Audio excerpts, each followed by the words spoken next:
Selamat pagi, Bapak Ibu, teman-teman pensiunan. Ini tanggal 24 Desember 2021 jam 6.30 Indonesia Barat. Jumpa lagi kita. Saya akan melanjutkan membahas Pawon Jati yang baru saja saya bahas 3 hari yang lalu. Melihat perkembangan 3 hari ini, ingin saya lanjutkan.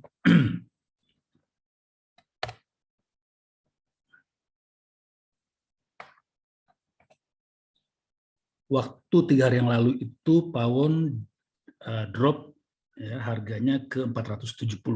Ternyata sekarang 3 hari kemudian turun lagi menjadi 462.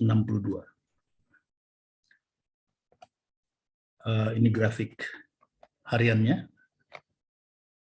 Kelihatan MA20 masih downtrend, tapi kelihatan Bollinger sudah mulai konsolidasi.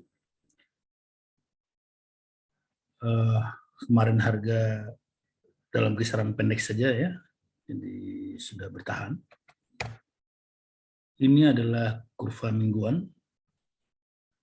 3 hari yang lalu candle mingguan ini belum muncul, baru sampai sini, jadi masih berkutat di sekitar MA20, tapi ternyata sekarang sudah agak lepas turun ke bawah.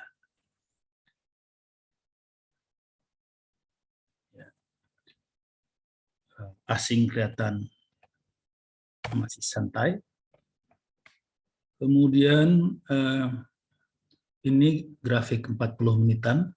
Kita lihat bahwa kemarin itu harga kurang lebih stabil saja antara 462, 44 kalau tidak salah ya. Sempat turun ke bawah tapi kembali. Jadi kembali pada harga pembukaan di 462. Volume yang menarik adalah 4 hari yang lalu, 5 hari yang lalu. Dinamis, besar, tapi setelah itu biasa saja. Ini adalah grafik bulanan. Di sini saya cuma mau lihat bahwa ternyata candle bulanan masih di atas, belum turun ke bawah MA20. Saya suka melihat bulanan ini untuk melihat mainstream-nya. Tren utamanya. Kalau lihat dari tahun lalu, tren utamanya masih menuju ke atas. Kelihatan MA20 juga mengarah ke atas. Tapi karena ini utama, tentu tidak terlalu tercermin kalau kita melihat harga harian. Ini hanya untuk bagi saya menentukan apakah situasi berbahaya atau tidak. Bagi saya situasi seperti ini tidak berbahaya, walaupun bisa saja ada kerugian-kerugian tidak terlalu serius dalam jangka pendek. Nah, karena itu yang saya lakukan kemarin adalah saya beli Pawon ini di salah satu akun. Saya beli 1000 lot ya, pada harga 464. Ini kemarin. Kadang saya menceritakan, sering saya ceritakan transaksi saya, karena memang saya ini praktisi. Saya bukan pakar atau analis. Dan untuk menunjukkan bahwa saya praktisi, ya saya kasih lihat. Jadi apa yang saya sampaikan memang saya lakukan. Nah, kenapa saya membeli? Alasannya sebagai berikut. Pertama, saya lihat asing, kalau kita lihat 3 bulan yang lalu ternyata masih ada. Ya, masuk 250 miliar, walaupun kemarin sudah turun sekitar 20 miliar, tapi sebetulnya dalam 3 bulan masih masuk 250 miliar. Kedua, kalau saya lihat tadi, kurva bulanan tadi, candle bulanan, itu susah turun ke bawah MA20. Jadi situasinya menurut saya tidak berbahaya. Walaupun bisa ada kerugian jangka pendek. Lalu saya lihat laporan angka-angka keuangannya ini. Saya zoom dulu kepada rasio-rasionya. Kita lihat bahwa PER, ya, price to earning ratio, tahun ini 23. Ini sudah agak mahal. Ya, karena biasanya orang pakai patokan maksimum 20. Jadi kira-kira kalau dibandingkan dengan deposito ini 4%, jadi setara lah dengan deposito kalau kita simpan ya. Tetapi PER adalah bicara masa lalu, karena bicara net profit yang sudah dihasilkan.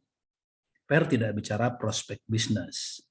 Sedangkan saat ini kan memang bisnis mall dan properti sedang tertekan. Jadi bagi saya ini malah positif. Sedang tertekan pun masih dapat sekitar deposito. Saya ini pensiunan ya, jadi ukurannya deposito. Kemudian yang saya lihat adalah PBV. Nah, kalau PBV kita bisa melihat sebagai ke depan, prospek, beda dengan PER. PBV saat ini adalah 1,2. Jadi harga di pasar adalah 1,2 kali nilai buku. Padahal di masa lalu, ini di kanan ini masa lalu ya, ini 2018 itu hampir 2 kali. 2019 1,5 kali. Nah ini 2020 pas pandemi 1,4 kali. Jadi ini dari sejarah 4 tahun terakhir ini murah. Kalau dia kembali ke 1,4 saja ini bisa naik 20%.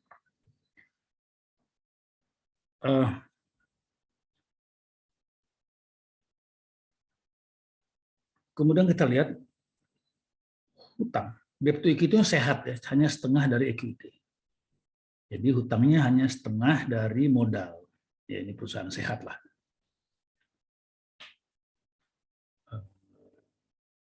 Oke, ini enterprise value-nya adalah 10 kali dari atau hampir 11 kali dari EBITDA. Jadi setahun. Saya kira sih murah ya.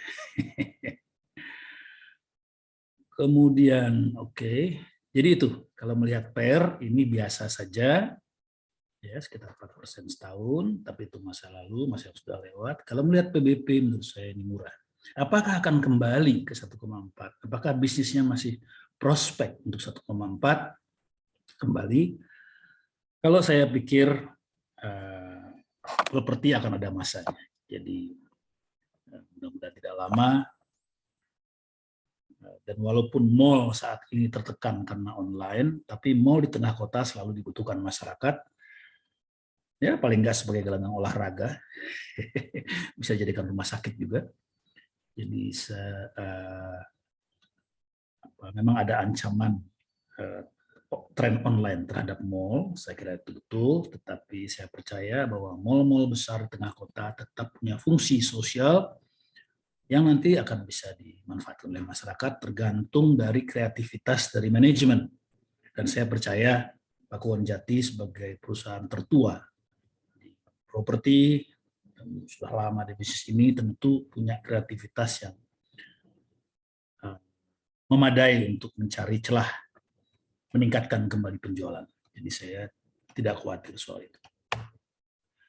Kemudian kita lihat lagi income statement-nya atau laba ruginya. Ini ada yang menarik. Ini lihat dua hal ini yang saya kurung ini. Revenue atau pendapatan tahun ini 2021 ya sampai akhir nanti adalah 5 triliun. Yang menarik adalah gross profit-nya 2,3 triliun. Artinya hampir 50%. Jadi ini masih bisnis yang bagus menurut saya. Karena laba kotornya masih hampir 50%.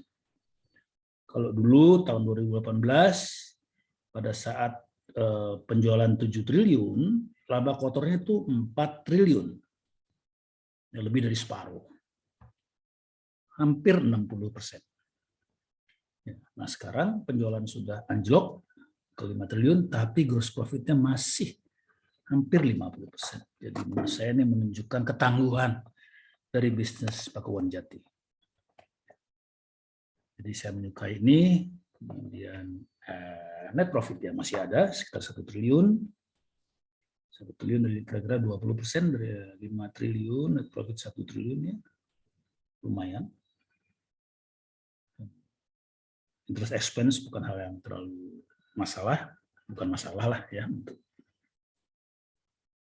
Jadi ini tetap bisnis yang tangguh menurut saya. Tinggal bagaimana merespons tren online masyarakat saat ini untuk kembali meningkatkan penjualan. Kemudian satu lagi yang unik adalah cash. Cash dari Pakuwon pada akhir tahun ini akan 6,3 triliun. 6,3 triliun. Bayangkan, hutangnya saja adalah sekitar, kalau kita jumlahin ini ya, jangka pendek dan jangka panjang, ini sekitar 10 triliun. Jadi kuat sekali cashnya ini. Kalau dibayarkan hutang semua, udah hampir habis itu ya.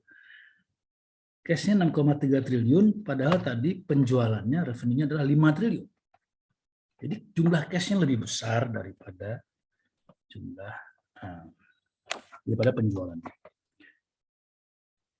Jadi betul-betul cair, liquid cashnya.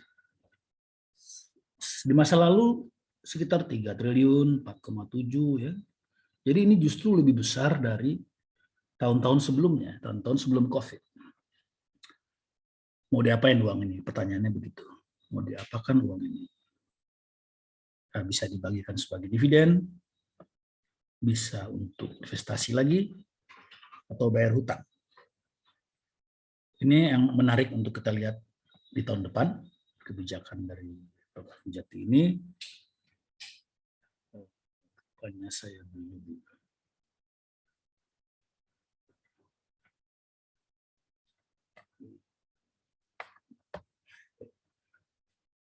Saya belum.